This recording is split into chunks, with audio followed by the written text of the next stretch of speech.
مفاجأة قوية جدا ومفرحة جدا لكل الجماهير الأهلوية. النادي الأهلي يدخل عليه ملايين الدولارات بسبب مشاركة النادي الأهلي في كأس العالم للأندية البطولة المقبلة، واستعداد قوي جدا جدا من لاعبي النادي الأهلي ومارسيل كولر المدير الفني للنادي الأهلي، واللي أدلى بتصريحات خطيرة وقال إن احنا مستعدين قوي جدا علشان نقدر نكسب بطولة دوري أبطال أفريقيا.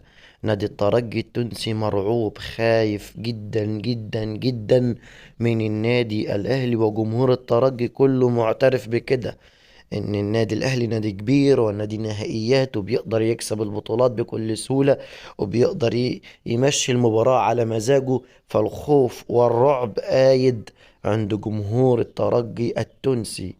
ومشاكل النادي الزمالك مع نهضة بركان، ومع طاقم التحكيم اللي هيدير المباراة، ومع خصوصا الحكم اللي هيكون في غرفة الفار وبيبعت خطاب للكاف ان هو عايز يغير الحكام. نتمنى كل التوفيق للأهلي والزمالك. شكرا لكم، والسلام عليكم ورحمة الله وبركاته.